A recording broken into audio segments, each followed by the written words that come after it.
Baik, Assalamualaikum warahmatullahi wabarakatuh. Perkenalkan, kami dari kelompok 15 yang beranggotakan saya, Alif Alfesa Maulana, dengan NPM 2106 707132, lalu Gali Hendra dengan NPM 2106 652 612, dan juga Maulana Sidarta dengan NPM 2006 486 411. Jadi pada kesempatan kali ini kami akan mempresentasikan mengenai tugas kelompok kami untuk ujian komprehensif yang bertema dengan ekskavator. Baik, untuk introduksinya mungkin kita akan memberikan mengenai pengertian dari ekskavator itu sendiri. Jadi ekskavator itu adalah mesin konstruksi berat yang digunakan untuk menggali, memindahkan, dan mengangkut material seperti tanah, batu, pasir, atau material berat lainnya. Alat ini sangat umum di industri konstruksi, pertambangan, kehutanan, dan juga pekerjaan umum lainnya. Struktur dasar dari ekskavator mencakup kabin yang dapat berputar 360 derajat, lengan atau boom yang panjang, serta bakat atau ember penggali yang dipasang pada ujung lengan.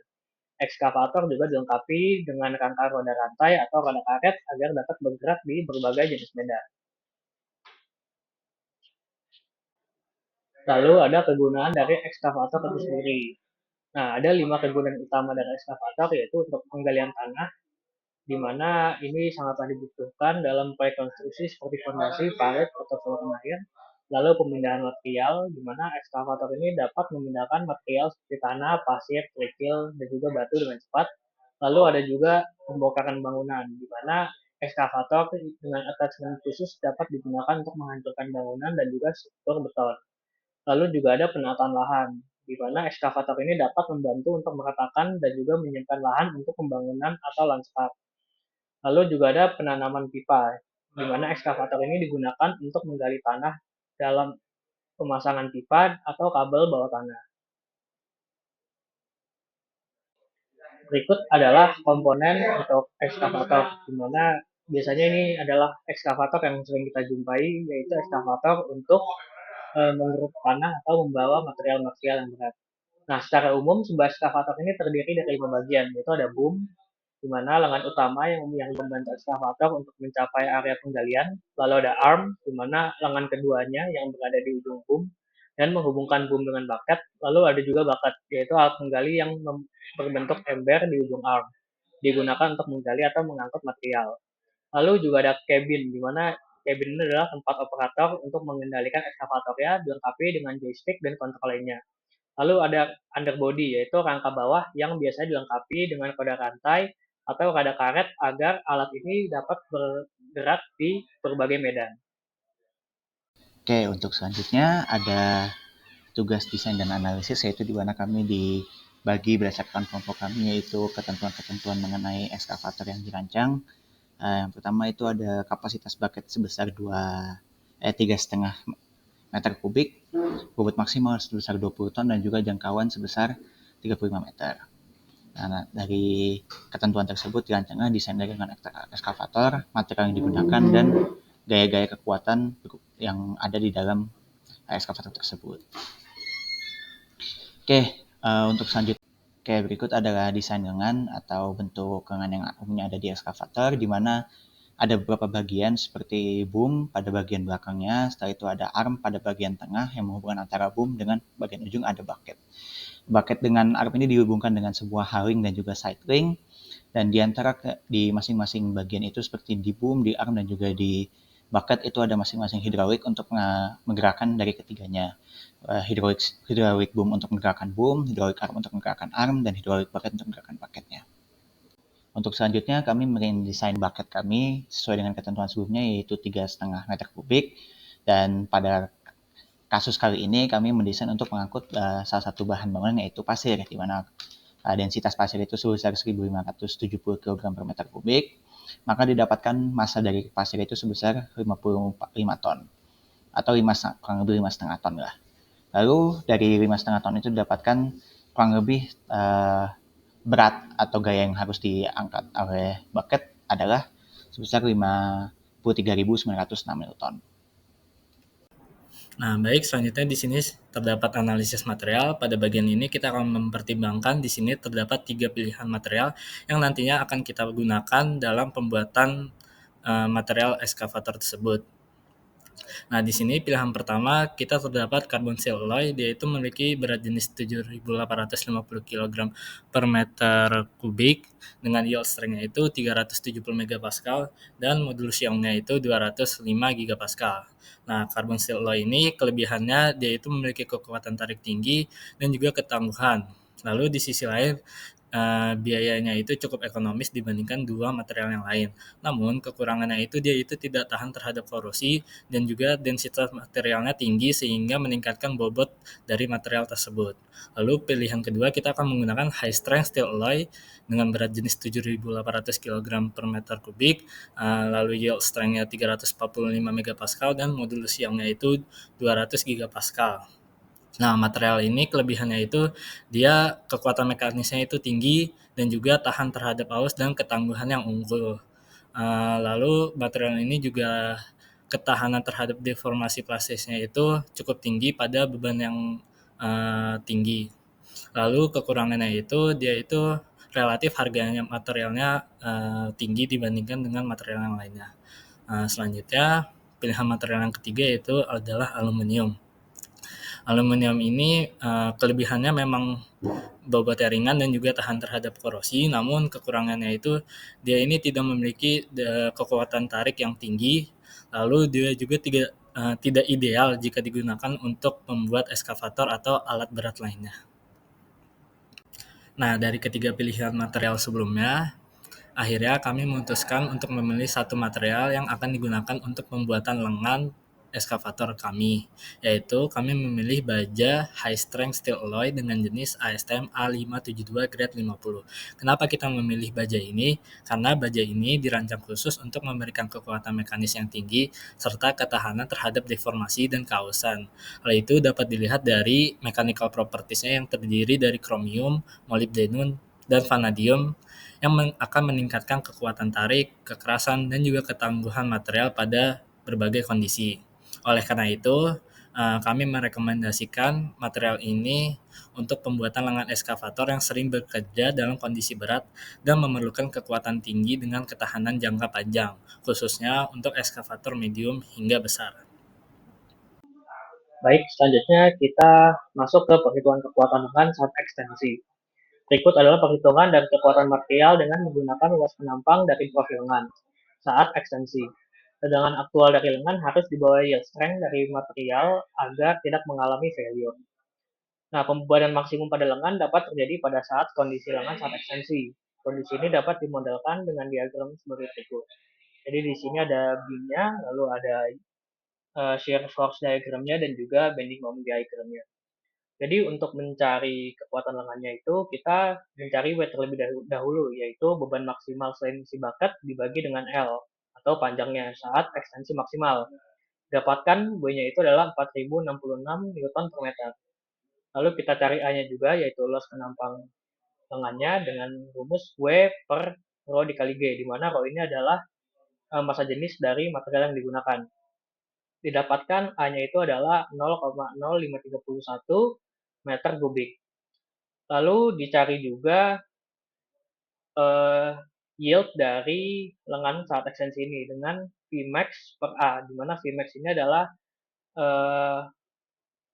gaya shear paling tinggi dari diagram yang sebelah kanan. Dapatkan yieldnya itu adalah 1,3371 MPa. Dapat lihat bahwa yield yang ada ini jauh lebih kecil daripada yield maksimal dari material yang digunakan pada lengan ekskavator ini. Jadi dapat dikatakan bahwa material tidak akan failure saat ekskavator digunakan. Lalu kita masuk ke retraksi, di mana untuk cara menghitungnya juga sama dengan saat ekstensi sebelumnya. Dan ini dihitung dikarenakan pembebanan maksimum pada lengan juga dapat terjadi pada saat kondisi lengan retraksi. Jadi di sini juga ada diagram dari beam-nya, lalu shear force diagram dan juga bending moment diagram. Nah, dari perhitungan seperti sebelumnya didapatkan W-nya adalah 9486 Newton per meter, lalu A-nya adalah 0,124 meter kubik, lalu yieldnya adalah 5,7 MPa, dan dapat dilihat bahwa yieldnya juga masih jauh lebih kecil daripada yield strength maksimal dari material yang digunakan dalam ekskavator. Jadi bisa dikatakan pada saat retraksi, ekskavator material juga tidak akan mengalami failure. Baik, selanjutnya kita akan masuk pada analisis kinematika dan dinamika. Yang pertama, kita akan menganalisis pada hydraulic boom. Pertama-tama, kita akan menghitung VDBY, yaitu kecepatan dari titik D ke B pada sumbu Y, yaitu dengan perkalian omega dikalikan dengan sin 3,87. Nah, omega di sini merupakan kecepatan hidrolik ya yang kita dapatkan pada standar ISO, yaitu 0,5 meter per second. Lalu sudutnya di sini tertera 3,87, yaitu sudut dari lokasi pin yang menghubungkan antara hidrolik dengan boom, sehingga didapatkan VDBY-nya yaitu 0,032 meter per second. Nah, selanjutnya kita akan masuk pada perhitungan omega A, yaitu merupakan kecepatan angular pada pangkal boom titik A yang didapatkan pada perhitungan VDBY tadi dibagi dengan L hidrolik atau panjang lengan hidrolik, sehingga didapatkan kecepatan angular pada titik A yaitu 0,00293. Nah, setelah kita dapat omega A, kita dapat melakukan perhitungan V tangensial pada boom, yaitu dengan perkalian omega A tadi dikalikan dengan L panjang lengan boom, yaitu sehingga didapatkan kecepatan tangensial boom yaitu 0,564 meter per second. Nah, yang kedua kita akan menganalisis pada bagian armnya. Cara dan stepnya sama. Kita pertama menghitung V dari D ke B pada sumbu Y-nya dengan cara omega kecepatan hidroliknya dikalikan dengan sudut antara lokasi pin yang menghubungkan antara hidrolik dengan armnya, yaitu 0 derajat, sehingga didapatkan VDBY-nya yaitu 0,5 meter per second. Setelah kita dapat VDBY-nya, kita akan menghitung omega A-nya yang didapatkan dengan cara VDBY tadi dibagi dengan panjang lengan hidrolik, sehingga didapatkan 0,062751. Nah, yang terakhir kita akan menghitung kecepatan tangensial pada armnya yang dikalikan omega A dikali dengan panjang armnya, sehingga didapatkan V boomnya 0,650 meter per second. Nah, yang terakhir pada bagian hydraulic bucket, pertama di sini kita akan menghitung VDBY-nya dengan cara omega dikalikan dengan sin 18,81, yaitu sudut antara lokasi pin yang menghubungkan hidrolik dengan bucketnya. Lalu kita dapat VDBY-nya yaitu 0,1561 meter per second.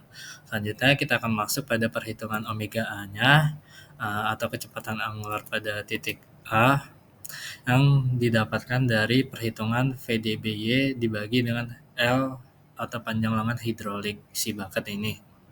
Didapatkan omega A-nya 0,01362. Nah, setelah kita dapat omega A-nya, kita akan masuk untuk menghitung V tangensial boom-nya yang didapatkan dengan perkalian omega A dikalikan dengan L atau panjang lengan si bucket ini, sehingga didapatkan V boom-nya adalah 0,167 meter per second. Oke, untuk selanjutnya adalah simulasi dari bucket yang kami rancang di software Inventor, yaitu adalah analisis von Mises stress atau energi distorsi dari tegangan yang terjadi gitu. Pada saat komponen bucket ini, di mana bisa dilihat dari hasil simulasi yang dilakukan, terjadi tegangan sebesar 3,26 megapascal di bagian konektor antara bucket dengan arm. Ya, karena hal itu lumrah ya, karena di bagian itu emang paling tertarik ya, karena kan bebannya itu ada di bagian dalam, di bagian tengah sini, sementara ya yang menghubung semuanya itu ditumpu di bagian atas ini, di antara konektor antara bucket dengan arm. Lalu selanjutnya untuk bagian arm itu sendiri sangat berbeda dengan yang sebelumnya, di mana tegangan maksimumnya itu sebesar 0,21 MPa yang sangat kecil jika dibandingkan dengan pada bucket. Hal ini dikarenakan mungkin salah satunya karena ukuran yang besar juga ya. Jadi jangkauannya bisa 35 meter, itu sangat besar, dan ketebalan dari si bucketnya, dari si armnya ini cukup tebal untuk mengakomodir dari jangkauan yang panjangnya itu sendiri.